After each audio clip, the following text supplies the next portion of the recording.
Goeie en welkom bij het muzikale dwarsplein van Friesland. Je hoort mij optredens van Oman Dawn uit Londen bij. Maar ook het verhaal van Rolling Home en hun oliebollenconcert. Divens to Dead, dat is hardcore. En Mart Eerens en The New Generation.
Ja, wat een begin hè, van deze aflevering van Noorden Weer Live. Ik wil je wel blij van. Jonge mensen, echt de new generation.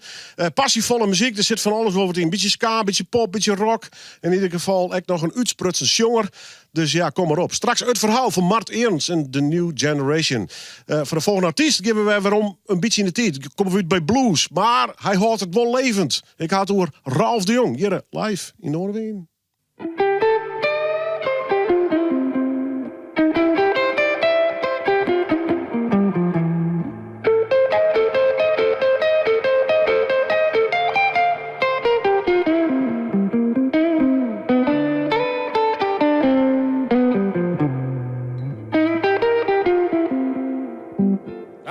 Sing that old time blues. Listen to Big Joe Williams. Since ceiling coming by. Tell me how to say. I always keep on breathing. I always keep on slowing down.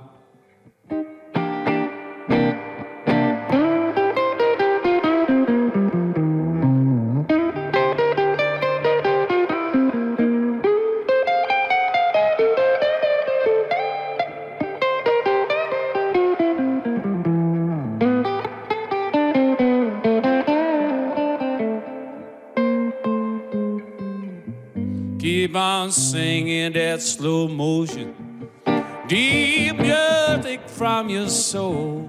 Keep on dragging that old town. Finally you're home, darling. When the morning falls, you've been sleeping well.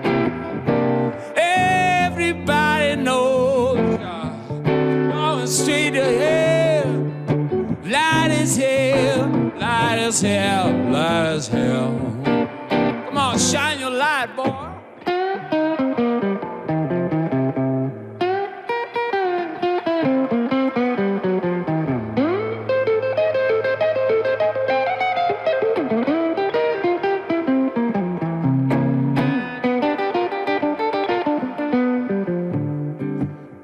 Brother, wouldn't you laugh? Come on, rabbit boy. I'm in town right now. I got a shaky love. I'm in town right now. I got a shaky love. Everybody got to know they're all right. No matter where you go, you've been in that mode. In your mama's world, listen to the heartbeat song. Right now it's time to get back on. Right now it's time to get back on the dance floor, darling. Na na na na na na na na na na na na na na.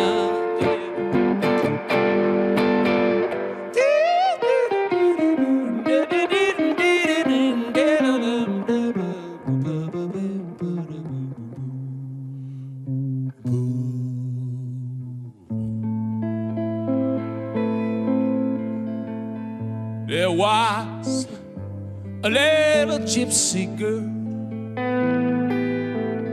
She was traveling around the world. Footsteps on the ground. Footsteps on the ground. Two hearts beating as one. Two hearts singing one song. The song of love that will never fade. A friendship that will never, never fade.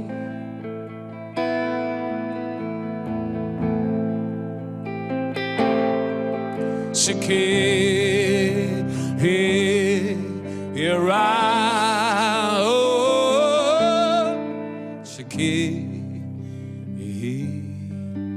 here I. Looking in each other's eyes, the spirit must be really wise to live up in the mountains high, between the earth and sky.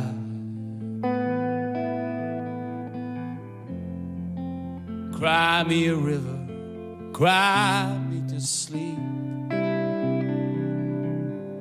When when my friend is traveling on, I'm sad so deep, always dreaming that she come back with a spirit life, straight from the heart, Shakira.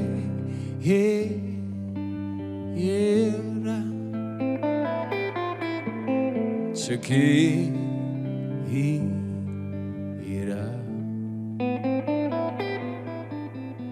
Shakira,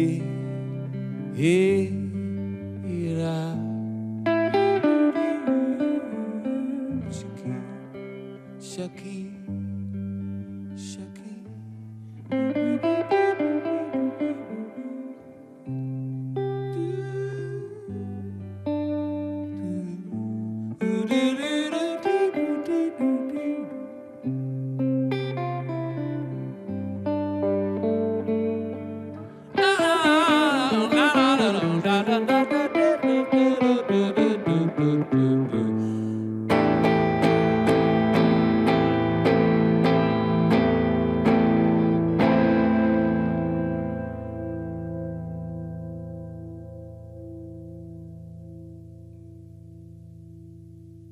Het solo in deze aflevering van Noorderwind. Soms met Tim Birkenholz hier uit Ljouwert, wij en soms met een volledige band, Ralf de Jong.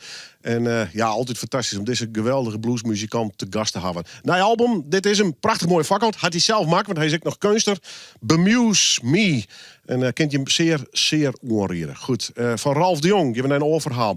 Een beetje in het verlinde, mag ik zeggen, want het gaat namelijk om Stichting Ooievaar. Die had in de jaren 80 en 90 een heel soort concerten georganiseerd, hier in Ljouwert. Ze hadden geen vast podium, maar ze kwamen altijd op een oorpodium te lonen. Dus ja, een nieuwsgierig verhaal, met hele grote naam, ja, kan ik hem vertellen. Ik praatte met 2 oprichters van Stichting op Ooievaar. Want de hele geschiedenis is op dit tijd waarom te vinden en te lezen op de site van het HCL, het Historisch Centrum in Ljouwert. Het peteer, een liedse geervetting daarvan, is nou te zien bij u hier in deze aflevering van Noorderwind bij Peter Brusma en Sjouke Nauta. Stichting Ooievaar, dat wie een stichting die in juli 1981 oprichten is, maar als doel om het popklimaat in Ljouwert te verbeteren. En dat mocht ik wel, want het stierde toen heel meer voor mij, de popmuziek in Ljouwert. Wie zo goed als niks te beleven in het jongerencentrum Hippo, waar ik actief in West ben, dat wie failliet gingen. En er kwam eigenlijk niks van in het plak. En in dat gat is, zoals ze kennen, is Stichting de Ooievaar toen sprongen. En wij hebben maar een club mensen uiteindelijk 20 jaar lang op allerhande plakken in Ljouwert popconcerten organiseren. Op allerhande plakken, omdat er in die tijd nog geen verste popsale in Ljouwert wie gaan we nou gelukkig wel, maar toen net. Er was wel, zeg maar, een idee van er moet wat gebeuren, want in Leeuwarden is helemaal niks aan de hand. En dat was natuurlijk ook onze sterke ijzer in het vuur om te zorgen dat er ook wat loskwam. Maar zie je de politiek daarop te wachten? Nee, de politiek ziet er totaal net op te wachten. Nee, ik bedoel, meestal is het een ambtenaar of een wethouder zelf die vanuit een bepaalde bevlieging denkt van hier moet ik wat mee. Maar politiek op dat moment in de stad... vanuit de politiek zelfs kwam niks. Ja, want wat weer het doen? Niet heel veel. Ik herinner mij het Pakhuis in Heerenveen. En de restanten van wat caféconcerten hier en daar zo af en toe. Maar dat was ook... Omroep Friesland had zijn kantineconcert. Ja, in Radio 18. Ja, dat is ik zei, ja. Ja. Nou ja, maar heel veel meer was er niet. Heel veel meer echt niet. Het eerste concert, dat was eerst een soort testconcert op het Bodenterrein tegenover de Frieslandhal. Met Bram van Meulen en de Orde. En in een tent. En dat was eigenlijk een soort SPN, Stichting Popmuziek Nederland, gebeuren. Waar de Ooievaar hand- en spandiensten verrichten. Of tenminste de mensen die bij de Ooievaar zijn aangesloten. Nou, ik probeer hem de tijd te pakken, ja. Peter, want dan programmeert. Wij programmeren je nou op. Wat wie wordt de sfeer? Punk wie lieds. Ja. Dat programmeerde de Ooievaar in het begin zeker ook niet. Nee. Maar pro de volk dan nog wel blues. Waar zit je hem? In uw wavehoek? Ja, alle jaar wel, hè? Ja, wie het heel breed dus. Ja, absoluut. Het is absoluut heel breed. Wij houden alle genres kan bij ons wel een bod. Ja, in het begin was vooral het programma vooral Nederlandse acts. Dat kun je wel zeggen. Het was niet zo dat meteen al in de beginperiode de buitenlandse acts in bussen vol deze kant uit kwamen waaien. Dat wordt Maar- helemaal net zo lang, hè? Nee, maar in het begin, ik bedoel, je zei het net zelf al, Jan Rot, Velofsky, Bram van Meulen. De Nits. Daar waren de Nits, Paolo Passionato. Even wat naam inderdaad. de dingen. Trek je in januari 1983 de Visitor. Toen was je 9 juni 83 de Nits. Hè? Dus dan gaan ze toch gewoon lokaal en landelijke bands. Zeg maar. Ja, daar zit je hem het eerste hier even op. Ja, maar eind 83 gingen we toch ook al een enorme klapper met Junior Walker en de All-Stars. Dat is echt een legendarisch concert van, Nee, absoluut. ja. Aan de ene kant had je de John Mayall in de Bouwhof, zeg maar. Maar aan de andere kant had je ook, zeg maar, de mensen die erop uit waren, vooral vanuit cultureel principe te programmeren. En gewoon muzikaal interessante dingen naar de stad te halen. En dat kwam wel eens voor dat daar niet meer dan 25 bezoekers waren. Dus dan ging dat geld weer op. En dat was dan weer tegen het zere been van de mensen die vooral geld wilden verdienen om daar weer andere dingen mee te doen. Ja, en dan vind ik dat het knappe van Ooievaar. Je had op 20 jaar volhouden om al die bloedgroepen, als ik het zo uitdrukken mij. Want ik weet hoe dat ze vergaderingen hebben. En die ben ingewikkeld. Ja. Maar daar had de jongens bij die willen alleen maar grutte dingen. En hij gewoon die willen alleen maar cultureel. En die willen wel lieds en die horen we grut. Je bent er meestal een wol inslagen. Nou ja, op een gegeven moment hebben we wel een aantal mensen zich afgesplitst. Omdat ze gewoon toch liever geld willen verdienen dan, zeg maar, cultureel programmeren. Waar wie er? Dat wie een Harry Muis als voornaamste persoon. En die naam Iets van der Zee, Maya vanuit de Ooievaar. En die bent together toen 40 jaar bij hun stichting Het Podium. 29 oktober 2000 weer er nog een concert van Jonathan Richman. Ja. Bij mij in de taal, in het VAP-programma. Ja, Ja. en dan februari 2001 de Lietse Prijs. En Ja. dan 14 maart 2012 weer de Lietse Prijs. Ja. Als het just in de tijd die ertussen zit, Ja. toen weet het ook al een beetje dient, denk ik, of net. Ja, want inderdaad. Wanneer begon het gevoel te komen, dit rent op zijn eigen met Stichting Ooievaar? Ja, wanneer dat precies wie weet ik net, maar Het heilige vuur. nou, het heilige vuur wie misschien wel een beetje eruit, maar net heel Hoeveel mensen winnen dat doen nog vrijwilliger? Nou, nog wel genoeg. Ja? Ja, dat ja, zeker wel. Ja, een grote groep nog steeds. Nou, misschien ietsje lichter als jeder, maar toch nog wel redelijk grut. Maar het laatste jaar dat wij nog in die subsidiepot meedraaiden, dat wie het jaar 2000. En toen wie er dus al sprake van dat de gemeente het oerenboeg smieten woe. Dat ze inzetten woen op Theater Romein, wat toen nog Theater Romein wie, om daar een echt poppodium van te maken. En daar wie toen geen plak meer voor de Ooievaar.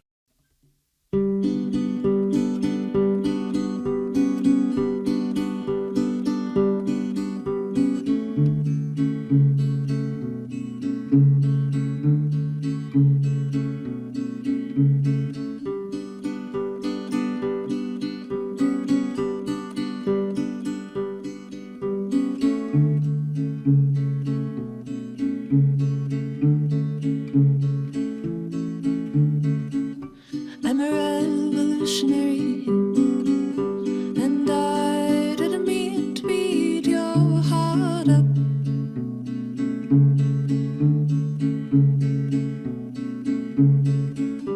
I'm a talking dictionary with words that never make their minds up.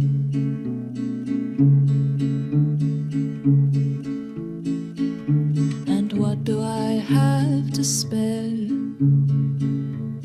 I can't say I'll always be there for you.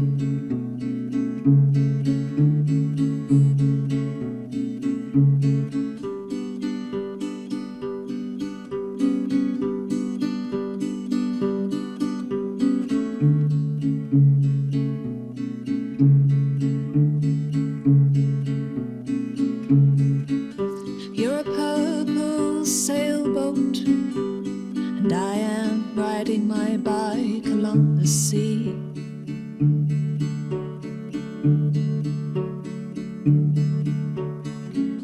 And I spoke to a fisherman. He told told me to tell you to keep your heart free.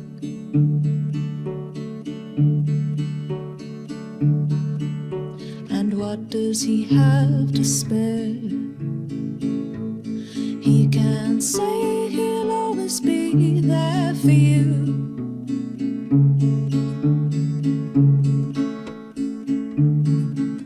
And life is short, too short for fear. And life is short, too short for fear.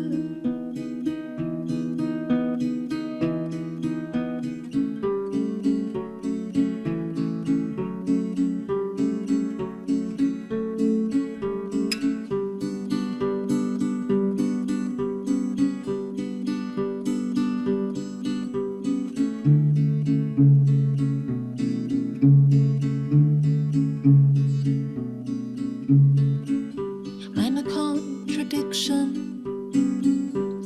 drunken martyr of this life.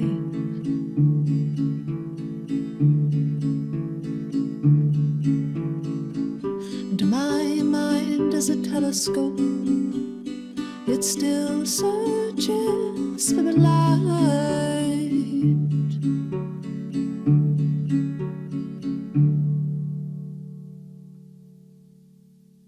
Amy uit Londen. Ja, Engeland. Nou ja, het verhaal had ik al even die. 2 Amy's op één dag, beide uit Londen. En dan hier in Ljout in de studio te leren komen. Daar werd ik alleen maar blij van. En beide had ik een hele duidelijke Friese link. Dit weer Oman Dawn, oftewel Amy Dawn. Geweldige singer-songwriter. En die had betekend bij een Fries label. En dat heet Audio Sports. En dat bestaat weer 4 En daarvan staat weer een mooi verhaal op youtube.com/Noorderwien. Maar daar is er eigenlijk alles wel op vinden. Liekos echt bijvoorbeeld een protoconcert van Rolling Home. En voor de echte fans, het grote concert komt er weer aan. Zo'n 20 december, zet het in de agenda. Ik weet net dat je in de voorverkoop al wat keertje kent, maar dat kijk beter even mijn gasten vreemd. Die hadden er alles mee te krijgen. Rieners, Theo en Sipke, mooi dat we er binnen. We gaan aan even over muziekkorps praten, we gaan even over Zonnebloem praten. Maar Sipke, begin even met jij. Het oliebollenconcert. Ja, dat ben we wel weer een jaar verder, Willem. Hè? Ja, het gaat snel, hè? En zo'n 20 december ben we er weer. Vertel eens, wat voor traditie is dat? Dat is een benefietconcert wat al sinds jaren dus door Rolling Home georganiseerd wordt. Wij zieken zelf het goede doel uit. En probeer je er ook altijd mensen bij te krijgen die het gratis en vaneerd meedoen willen. Ja. En dit jaar hebben we daar dus het stedelijk muziekkorps erbij gekregen. Dat betekent dat we dus in de Martinekerk wel even om denken moeten wat we staan gaan. Want? Nou, als je er 50 bij krijgt bij een groot koor. Hè, maar dat wordt het helemaal fantastisch. We doen dus ik denk een theater. En Rolling Home heeft een paar gloednije nummers die van het instuderen worden. Dus ik zou zeggen, net stenen, maar erheen. Nou, inderdaad, ja. En dat zei de orde lawaai-directeur, hè? Die kreeg verstoren is. Ja, Ja. Roel Oostra. Roel Oster, inderdaad. Ja. Bijna in hetzelfde dorp waar ik opgegroeid ben. En dat is?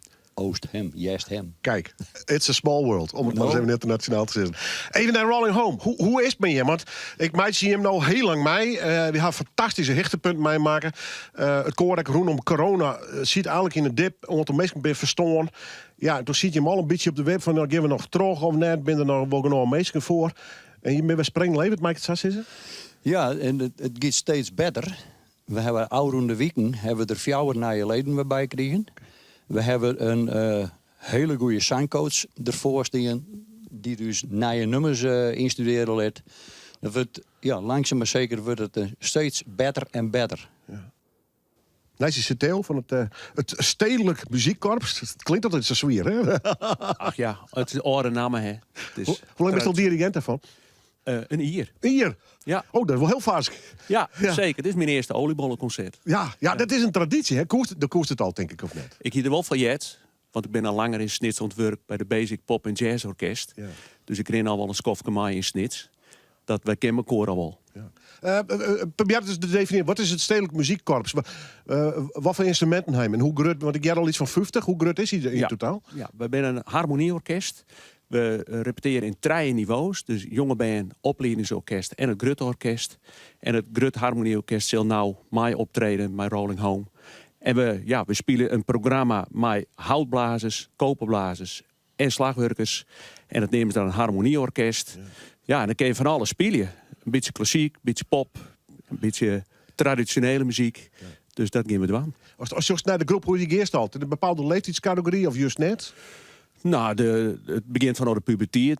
De leden moeten wel wat kennen. We spelen in de tweede divisie. Dus ja, je verwacht je wel dat er wat moeilijkere muziek op staat dan het beginnersniveau. En dan rint het terug tot je maar wollen. Ja. Dus dat zou altijd je muziekmaatje wollen. Dat kan dus tot over de 70. Ja. Prima. Ja, nooit meer stoppen. Ja, 80 zien we er gast wonen. Ja. Ja. Maar goed, jong geleerd is oud gedaan. Dus als ze op 14, 15-jarige leeftijd erbij komen, dan hebben we dat heel graag. Ja. Het oliebollenconcept. Sipke zei het alleen, is altijd voor een goed doel. In dit geval voor de prachtige Zonnebloem. Ja, ik begrijp het hartstikke goed hoor. Eerst maar even, wat doet de Zonnebloem in Snits? Zonnebloem is Snits, ja. Het is een vrijwilligersorganisatie. Ja. En wij associëren dat met de reisjes op Rijn, hè? Maar, ja, nou, onder andere ik, ja. Maar dat zit er even los van. Het is een vereniging die vreselijk zo doet voor mensen met een handicap. En ja, die wordt aan de onderkant van een verhaal zetten. En die proberen een beetje een leuk leven te gaan. Dus bezoekjes, daaitachten, speljon, dat soort dingen al. Ja. Ja. Maar dit soort prachtige organisaties, denk ik, hoe bereik je die mensen? Hè? Melden ze zichzelf aan? Ja. Of krijg je hem dan een tip van Jordaris, Belly Daris aan of zo? Ja, nee, we krijgen ze wel via zorginstellingen, via mensen die wat in het veld zitten. De meesten beziek je. En zeggen hier moet je aansluiten bij de Zonnebloem. Maar we krijgen ook wel via de site als ze binnenkomen. Ja. Hoeveel mensen gasten dan ongeveer? We hebben al in Snits 130, wij noemen dat deelnemers, gasten, kan je voorstellen. Er zijn 130 mensen die regelmatig een beroep op is doen willen. Ja, dat ons zei al wat, hè? Dat er wel needzaak voor is. Ja, dus zeker. Ja. Nou, en we werken maar 30 vrijwilligers die mensen bezieken. Maar wat we nou sinds een paar jaar hebben, we hebben nou een rolstoelfiets. Die hebben we stald bij Frittemerhof. Lees even nu, een rolstoelfiets. Een rolstoelfiets. Dat is een fiets met een plateautje voorop. En dan kun je de rolstoel oprijden, zij is vast. En dan kun je maar die gast fietsen. Zit ze voorop. Ja. Dus zit ze natuurlijk als een prins op een troon. En dan was een mooi mijn vrijwilliger die hun maai sleept oorlog heen. En nou, waar was het heen? Nou, ik wil even naar de patten. Nou, fietsen we naar de patten. Dan drinken we een glasje bier en fietsen we even om. Ja. Nou, dat soort dingen, weet je toch? Ja. Ja, dat is hartstikke leuk, hè? Dat is leuk werk. We doen ik wel boortochten. En daar dat ergens maar de bus even heen gaan. Ja, een woord weer spreken. Stappen we op een boot. En dan gaan we dit naar de Orreveen. Of we stappen in Snits op een boot. Op een rondvaartboot. En dan ben je een dive. En dan heb je een hapje en een drankje. En een gezellig muziekje erbij. Nou, dat is het werk wat we doen. Ja. Nou, en nou ben we blij dat nou de Rolling Home is uitgezocht heeft voor een goede doel. Je kan al die om % broeken toch? Daarom. Ja. We kennen zo heel broeken. Dit kwam dus fantastisch mooi Tibeten. Zoals hier kennen we heel wat met de waantaken meer. Ja. Sipke, binnen een lange vergadering om je maakt ook hier wel een keuzemeidje. Ja, binnen de PR hebben we het erover. En er komen een paar ideeën. En op een gegeven moment zeggen ze van jongens, nou dit doen we. Het zit in directe omjouwing. Het is van mensen die het echt nodig hebben. En dan moeten wij gewoon als Rolling Home, die midden in de maatschappij stiet, moeten wij daar wat van doen. Ja. Even op het concert, maatjes zo vast even warm. Hebben speciale nummers, bijzondere dingen die nog maar gaan? Ja, wij gaan dus in elk geval om en om geven dus nummers op vieren. En ja, we hebben dus een paar gloednije nummers. En die, bestaande nummers of net? Of hebben die screwen zelf? Nee, er zijn dus nummers die wel dus uit Ierland, Schotland wij komen. En ik heb wel zeggen, ze zijn oorspronkelijk van de groep Celtic Thunder. Ah. En die worden dus op een helemaal nieuwe manier ingestudeerd. En ja, meer de namen die maken er alles net van zes. Van die meesten die moeten gewoon komen. Maar een beetje spannend worden. Ja, die moeten gewoon komen en dan jaren ze dat. En het wordt volgens mij fantastisch. Ja. Hoe gaat het met een korps als die? Dan krijg je een soort playlist die hem gaan zitten. Hoe maak je hem de Sanjon eigenlijk qua programma? We beginnen met de gezamenlijke noemers. Dat bepalen we en dan weten we wat kunnen we daaromheen nog. Je mag vast wat oorlap, denk ik, of net? Jawel, zeker wel. En daarnaast willen wij graag dat het publiek alles herkent wat wij spelen. Ja, want het is dan, wij spelen instrumentaal, zonder tekst. Maar het is wel mooi dat mensen de noemers kennen en herkennen. Want het is voor els wat wils. En ja, ze maakt het naar de zin hebben. En Ja, we hebben 2 dagen eerder een Christnachtdienst. Ook bij Omroep Friesland. Vanuit de Martini-Tjerken wordt dat uitgestuurd. Ja, dat is een heel orentak van sport. Dat je de samenzang begeleiden. En 2 dagen later oliebollenconcert. Maar dat is de uitdaging. Wij zijn breed georiënteerd. Maar dan mag het al heel betiet met de tarriedings beginnen, hè? Jazeker. Dus, Grote groep. En ik neem aan de meestal allemaal gewoon amateurmuzici binnen. ja, maar goed. Wat ik zei, ze krijgt 2e divisie. Ze kan goed noten lezen. Ja. Dus we delen de muziek uit. En het is eigenlijk vooral in de ritmes en in de hichtes wel aardig gelijk. Ja. Alleen dan komt het op de fine-tuning aan. En ja, dat is leuk. We spelen dus voor alles wat. Het ene is een Billy Joel medley, herkenbaar voor het publiek. Maar we hopen dat het misschien een beetje kort is. En dat mensen lekker binnen zitten en poeiermolken of wat ook maar drinken, maar een oliekoek. Maar dan spelen we bijvoorbeeld Simmerse muziek, met Caribische en Zuid-Amerikaanse ritmes. Dat vinden we dan correct leuk om echt te spelen. Ja. Oh, klinkt hartstikke mooi, man. Die mensen die je hem helpen, probeer je die nou ook naar zo'n concert te krijgen of net? Ja, dat zeker. Zeker. Ja, we hebben ze alle een bericht in van jongens, je moet even komen. Ja, als je een bolle, kom maar dan. Ja, je moet er komen en kaartje bestellen via de site en daarheen. Ja. Krijg wat Sipke site. Net stenen. Nou ja, je zou het kijken. We kennen mij bijvoorbeeld met een fiets. Wat er aan bij mensen. Het gaat om sociaal isolement vaak, denk ik. En dan, met deze concert kun je mensen daar ook even uitheilen. Nee, bij uw vrijwilligers die benaderen al die mensen. En die, nou ja, er zijn natuurlijk ook mensen bij die binnen in staat om te komen. Nou, kleren, dat weet je. Maar dan weten die vrijwilligers die er bij die mensen komen, die weten dat het allerbeste. Ja. En die weet ik wel van, oh, die moet ik er wel bij hebben. En die kan ik er ook wel bij hebben. Dus die binnen wel druk met de handen. Ja, prachtig. Ja, dat is hartstikke leuk. Dus ik verwacht je eigenlijk een volle bak te hebben. Ja, dat is altijd hartstikke mooi. Ik ben er ook best. Ja. En je bent ook een onderdeel van een landelijke stichting. Krijg je dan ondersteuning van zo'n landelijk bureau, kantoor? Hoe zit dat eigenlijk? Ja, wij krijgen wel ondersteuning. En kist alles normaal was worst of weet ik veel? Hoe werkt dat? Nou, het hoofdkantoor zit in Breda. Ja. Vandaar dat we het alles stuurt. Die mensen die zie je natuurlijk de landelijke publiciteit. Maar wij krijgen vanuit Breda krijgen wij centen. Het is net zo gekke volle, maar zie die deelnemers, die worden als het ware lid van een vereniging. Hè? Die betalen er een contributie voor. En dat geld komt weer naar u staan. Ja. En verder moeten wij het al hebben van skanking en nou, dit soort goede doelen. Hè? Ja, dat werkt hartstikke mooi. Ja. En hoe het korps, je het hartstikke klein hoor. Er is nog altijd bij wedstrijden een divisie. Ja. Leeft dat nog steeds? Zo echt onder de muzikanten van nou? Ja, zeker. Want ben je er bot met douane mee worden? Nou, je verneemt altijd aan een vereniging, de leden vernemen dat zelf, dus dat het niveau wordt dan ook even weer wat opkrikt. Ja, je gaat een stuk spelen wat je van denken, dat kunnen wij goed brengen en dat willen we zo goed mogelijk spelen. Dan wordt er extra voor de thuis, maar dan komt ook een studieweekend of een studiedag. Okay. En de inzet van amateurmuzikant wordt dan wat hoger en dan geniet elke muzikant wel van wat je dan op dat moment speelt. Ja, maar het is wel wat anders dan zo'n oliebollenconcert. Of benader je het eigenlijk op dezelfde manier een beetje? Nou ja, als je 50 leden hebt, dan weet je... iedereen heeft zijn eigen idee hoe muziek maakt. Ja. En de ene die wil zich wel eens meten van hoe goed ben we nou. En die wil die moeilijke muziek spelen. Ja, en de oor vindt het juist fantastisch om muziek te spelen waar het publiek helemaal plat vergeet. Zo hebben wij snekers op de bok dienen. 4 snekers, bekende snekers, die mochten dirigeren voor het korps. Ja, en dan verneemt wel dat mensen dat heel leuk vinden in de zaal. En sommige korpsleden, ja, die vinden dat het mooiste wat er is. Reactie van het publiek. Ja. Sipke, nog een keer. 22 december. Hoe laat begint het? 22 december. Het waren hier om 11 trein. Waar is het precies?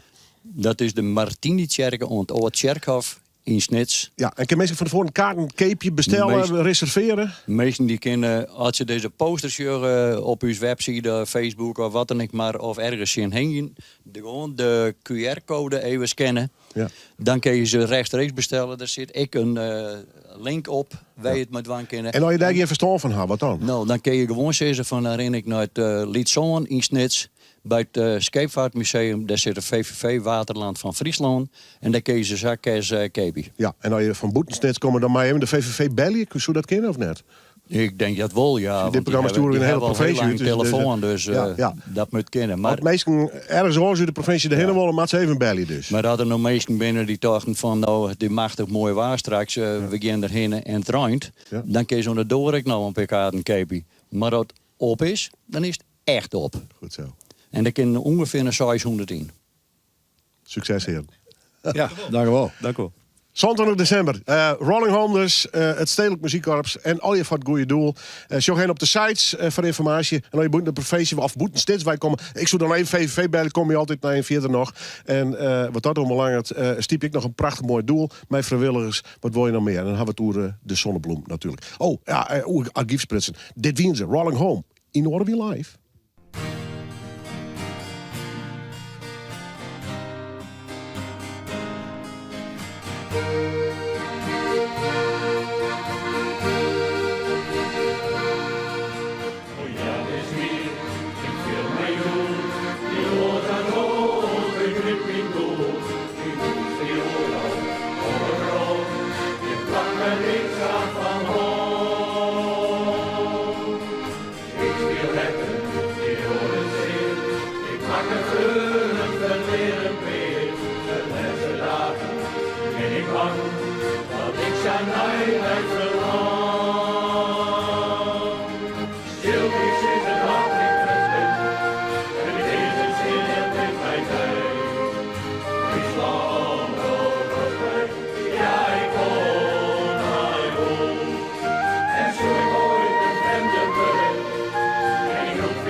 Zondag december zet het in de agenda. Je kunt er nog kaarten voor reserveren of gaan op de dij zelf even naar Snits. En dan krijg je het oliebollenconcert dus met Rolling Home. Het Stedelijk Korps en ja, ik nog met een heel goed doel.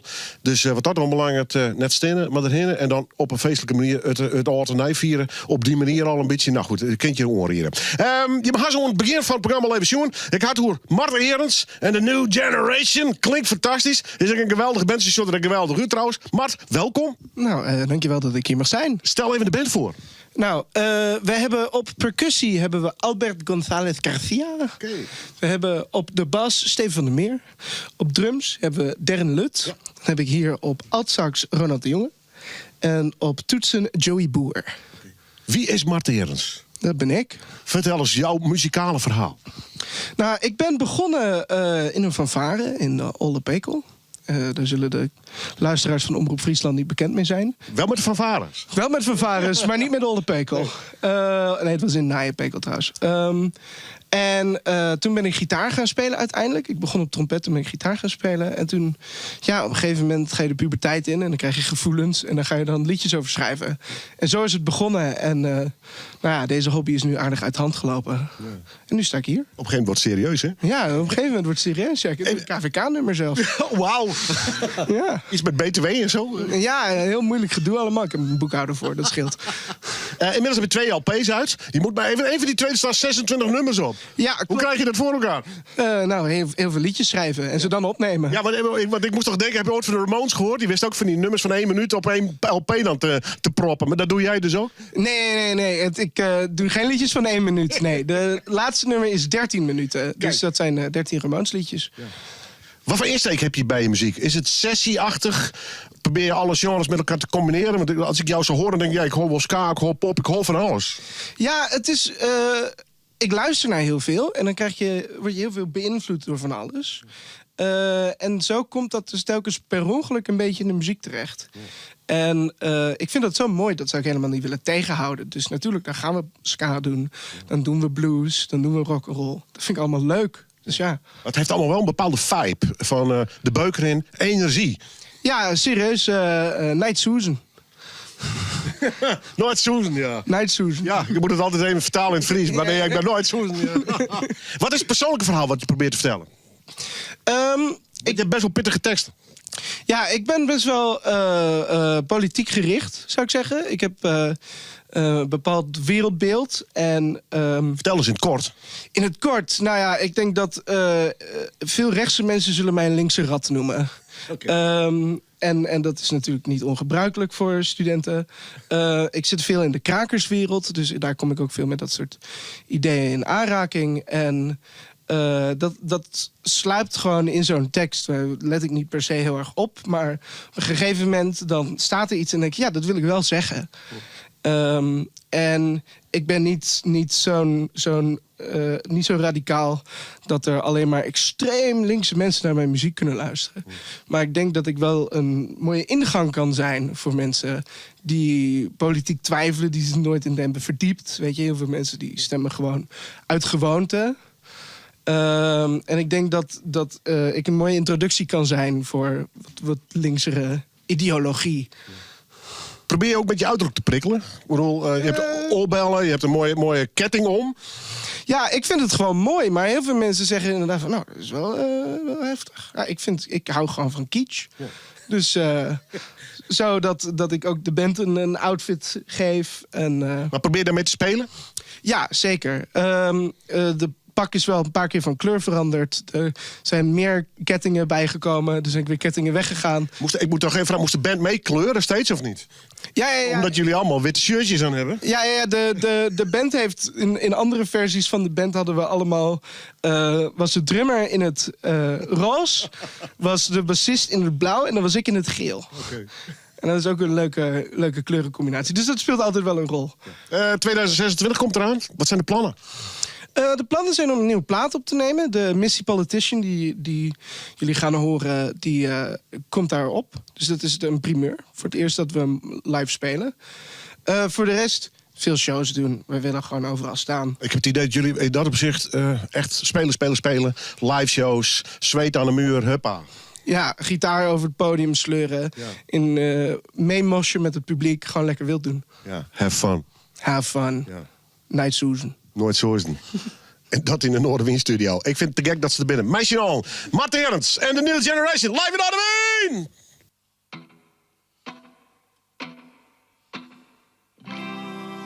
And the police cause you trouble. Police cause trouble everywhere. And you go up to heaven, you'll find no policeman. Some time ago, somewhere after dark, friends and I were smoking reefers in the park. And just at the height of the fun, the silver buttons came and said, "You guys are done." There's a cop trying to clean up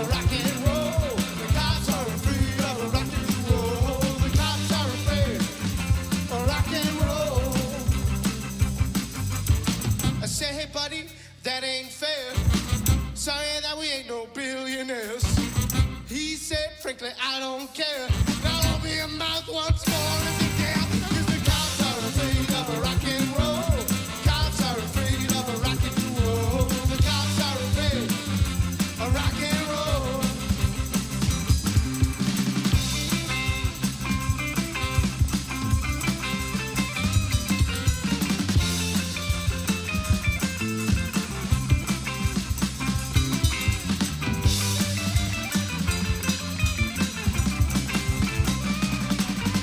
Cops are afraid of rock and roll. The cops are afraid of rock and roll. The cops are afraid of rock and roll. The cops are afraid of rock and roll. The cops are afraid of rock and roll. The cops are afraid of rock and roll. The cops are afraid of rock and roll. Them all used to taking somebody's head as a toll. Cops so afraid. They're afraid of rock and roll. I said the cops they are afraid. Afraid of rock and roll. I said the cops are afraid of rock and roll.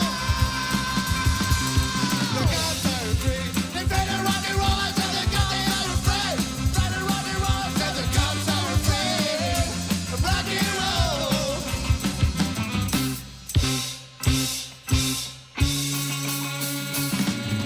Cops are afraid of rock and roll. Cops are afraid of rock and roll. The cops are afraid of rock and roll.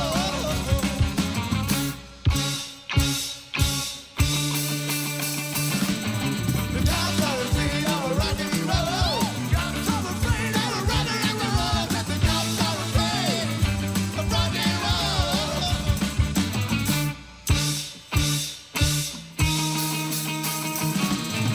Cops are afraid of rock and roll. Cops are afraid of rock and roll. The cops are afraid of rock and roll.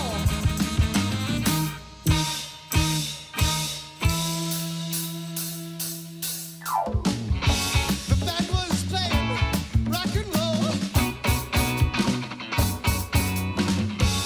Pulled all the pins out of you, down, and your loving was filled with sorrow. The band was playing rock and roll, but lately I really want to be a man, and I'm doing the best I can. I'm just going through some changes. Lately I really wish we were more than friends, but then I can't do it again. Be strangers. But if we both have our little space, then a lot can be rearranged. But I'll never forget the things that took place.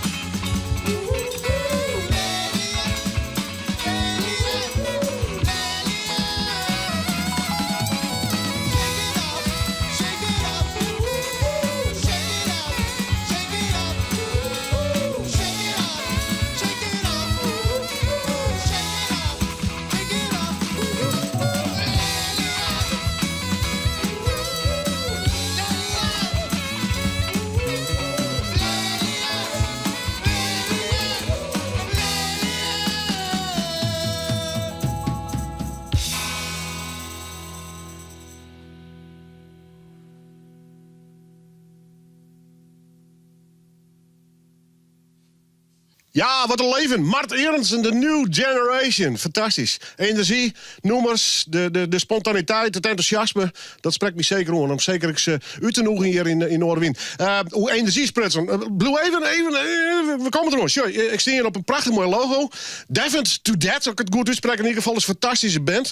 Ga ik een mooi t-shirt verkrijgen. Ben ik altijd gek op. Sure, lekker machine.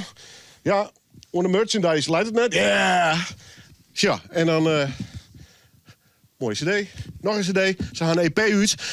Ik zit voort maar even op YouTube zit een lang interview met een aantal leden van deze band. Want ze komen hier uit Friesland waar je een beetje... Ja, hoe maak ik het nemen? Hardcore is gewoon hardcore of niet? Hardcore metal, groove metal. Ja. Harde shit. Ja. Stel even de band voor. Nou, ik ben Arend, de zanger. Dat is Dylan op gitaar. Dan hebben we Pieter, extra gitarist.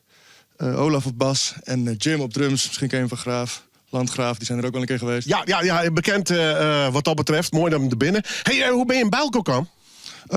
Deze jongens hadden al een project samen. Cletus heette dat. En die waren op zoek naar... die zijn een nieuw project begonnen. Een hardcore projectje. Dylan en Olaf, geloof ik. En die hadden nog een zanger nodig. Ja. En die hebben mij na... Hoe lang ongeveer? Halfjaartje of zo gevraagd of ik vocals zou doen en teksten zou schrijven. Hier stond in dit genre alles een keer zanger. De rol van zanger op die naam. Ja, ik heb nog een ander project uit Groningen. Dat heet Disdain. Dat is op school begonnen in mijn opleiding. Ik zit op Noorderpoort, kunst en multimedia. En daar heb ik een bandje gevormd met een klasgenoot van mij, Lars. En toen een bassist en een drummer erbij gefixt. En al best wat showtjes gespeeld, ook in Groningen met mijn andere band. Dus frontman zijn, dat doe ik nou wel al een tijdje. Nog niet extreem lang, maar... Ja, ik ben wel bekend mee. Ja. En met heel veel enthousiasme. Zeker. Wat zie je naar de stijl? Wat zei je, sorry? Heb je lang moeten zoeken naar de stijl? Nee, wij hadden al vrij snel een beeld van wat we wilden. Dus Dylan en ik die gingen heel veel schrijven. En toen hebben we op een gegeven moment gezegd van... ja, we gaan hier gewoon iets mee doen. We willen dit uitbrengen. Nou, toen hebben we ook Arend dus gevraagd. Want we hadden nog wel gewoon een goede vocalist nodig. Ja.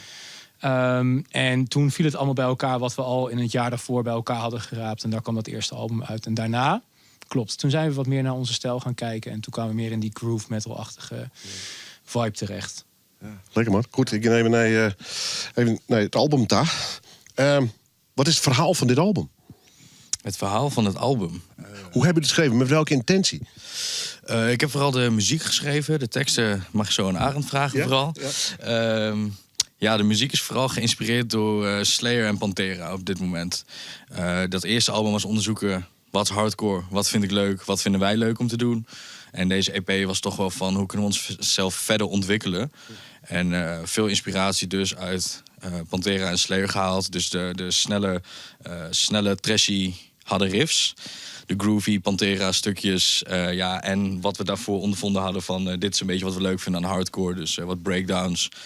En een beetje springen, two-steppen, dat soort dingen. Ja. Hoe gaat het schrijven bij jou? Het schrijven van de EP was vooral ik die thuis niet met school bezig wilde. En dan maar een gitaar op schoot en wat riffjes spelen. Nou, wat riffjes bij elkaar. En opsturen naar de rest. Wat vinden jullie hiervan? Oh ja, dit is leuk, dit is kut, dit is ook leuk. Doe dat maar samen, probeer het zo. En toen was Olaf eens langs geweest. Oh, doe dit riffje erbij. Oh, ik heb hier dit idee nog. Beetje aan elkaar gebouwd. En daaromheen heeft Arend de teksten en dergelijke geschreven. En is het een beetje tot stand gekomen. Het zijn hele processen vaak, hè? Ja. Het begint met een idee, maar daarna de uitwerking. Het begint met een doodle op gitaar. Gewoon eens van, ik zit maar een beetje... Oh, dit was cool, dit was snel opnemen. Nou, zodra je de opname hebt aangedrukt... ben je het al lang weer vergeten, ben je weer wat anders aan het spelen. Maar uiteindelijk na 20 keer proberen, wat was het ook alweer? Heb je iets nieuws? En dat is dan ook meestal wel vet. Ja. Arend, what's the story of the lyrics? Wat voor verhaal probeer je toe te vertellen? Nou, deze EP gaat is heel erg georiënteerd op machtsmisbruik. Ja. En, want de vakkant is nogal heftig. We gaan posten op internet, er kwamen een hele soort reacties op. Klopt. Lees even het verhaal goed uit. Hebben wij ook gezien, inderdaad. Er zit een nummer in, dat is de derde track, die heet Corruptor. En dat is vooral heel erg gefocust op hoe er zelfs in deze scene... zou je snel denken dat het veilig is voor iedereen om te komen. Maar toch nog steeds zien we bij veel venues en shows waar we naartoe gaan... dat er nog steeds mensen gewoon worden of betast of gewoon nadigheid naartoe is. Dan heb ik het vooral over vrouwen. Ja. Dus misschien is dit een beetje enorm direct. Ja. Maar we willen er gewoon aandacht aan laten zien, zeg maar, dat dit wel gewoon gebeurt. En we dachten, we kunnen het beter niet te voorzichtig aanpakken. Ja. Want de message moet wel goed overkomen. Nou, het is een pittig verhaal. Ja, zeker. Ja. En op een pittige manier verteld. En zeker te laten zien. Ik heb zo'n foto. Ik vind het getuigt van absoluut lef. Ja. Maar er was wat verwarring over. Ja, zeker. Nou, misschien voor context. Het is met vol consent is dit gebeurd. Dat is goed dat je het even zegt. Ja, zeker weten. Dit is een goede vriendin van ons. De vriendin van Dylan. Die heeft deze foto's zelf gemaakt. Die vindt dit soort fotografie fotografie ook super vet. En nee, dat is allemaal prima gegaan. Met een glimlach op iedereen's gezicht. Kijk, zo hoor ik het. Maar het bericht geldt nog steeds, zeg maar. En ja, weet je, hoe schud je iemand wakker met een hele tamme koffer? En de teksten zeggen genoeg, maar toch, we vinden het gewoon belangrijk. Want het gebeurt veel te vaak. Ja. En ik spreek veel te veel mensen die gewoon in tranen zijn na een showtje, omdat iemand weer aan haar kont of zoiets zit. En ja, het is gewoon kut. We moeten gewoon kappen. Tijd om te stoppen. Ben ik volledig, maar dan ook helemaal volledig met je eens. Even naar toch 2026. Wat zijn de plannen? 2026 gaat een tof jaar worden, vind ik, al zeg ik zelf. We hebben nou in januari al wat shows staan. We gaan 9e gaan we naar Breda. Naar Phoenix, geloof ik toch? Ja. En dan gaan we de volgende dag staan we in Eindhoven in Blue Collar Café. We hebben nou een boeker, shout-out naar Sian. En die is echt genoeg voor ons aan het regelen. We hebben in april wat dingetjes staan. Mei, geloof ik. Genoeg drukte. We hebben het echt druk volgend jaar. Het gaat nou lekker. Dus, Waar zijn jullie te vinden op social media? En hoe moeten ze jullie vinden en zoeken? Wij zijn heel actief op Insta, op Devin to Death. We hebben een Spotify-account met al onze tracks erop staan. We hebben Bandcamp. Het is allemaal Devin to Death. Ja, en zo verder. Always welcome. Ja, zeker weten. Dat vind ik mooi. Goed. Ik let ze net samen in. Ik was heel vast even. Dit wordt een heftig nummer. I like it. En ik hoop dat je het zegt in ieder geval. Op internet is de wel een proto te vinden in ieder geval. Dit weer alvast Noorderwien. En dit is live in Noorderwien. Why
Missing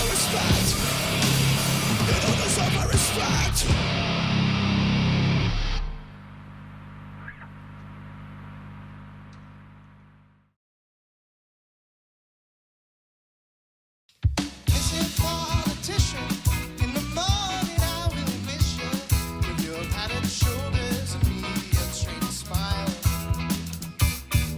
Missing politician, I'm so glad I got to kiss you. Know that you'll be on my ballot for a while.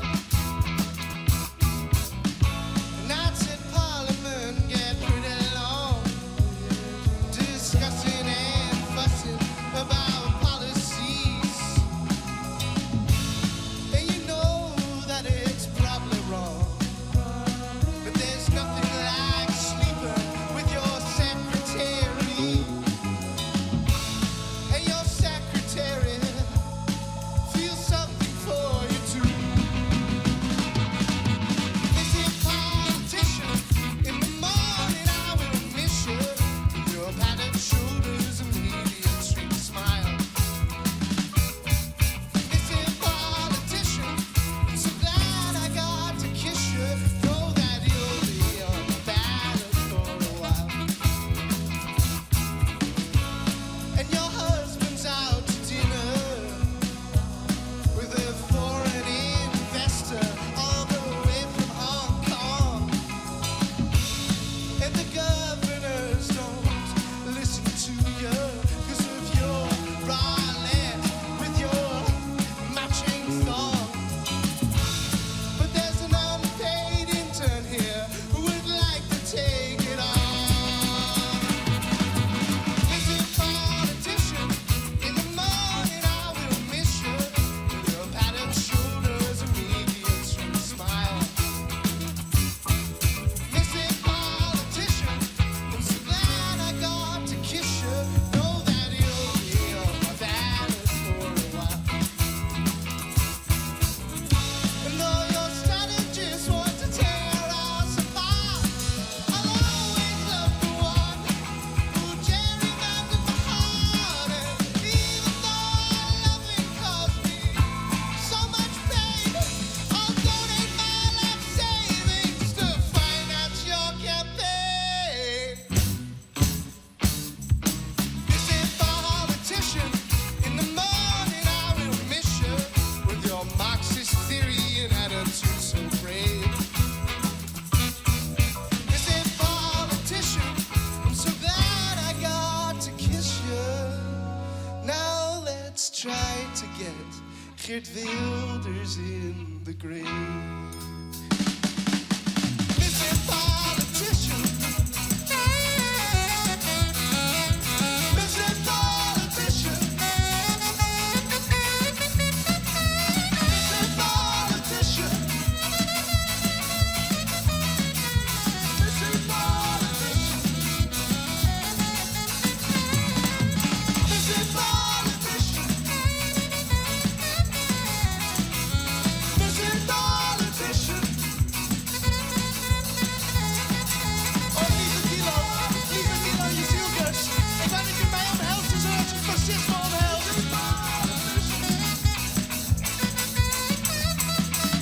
Missing politician. Oh, I met you in the morning, I met you in the morning. Missing politician. Oh, I miss you so, I miss you so, I miss you in the morning. Missing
reckoning, I will stay still. Because your vampire on my back, you kill. No more silence, no more fear. From the voice in your ear, I am just as near.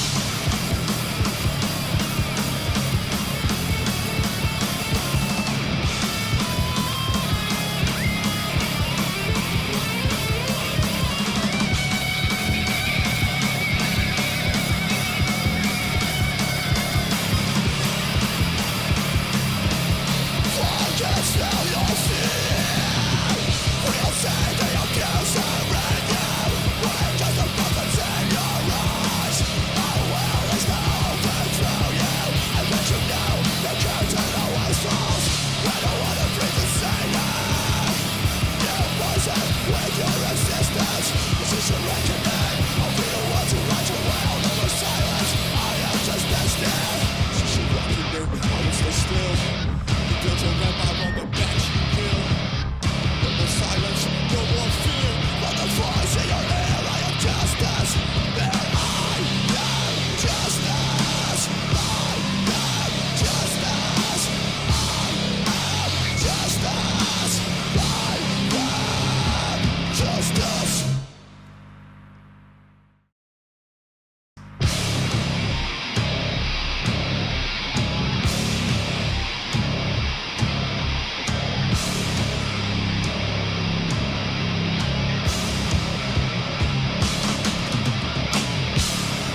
kill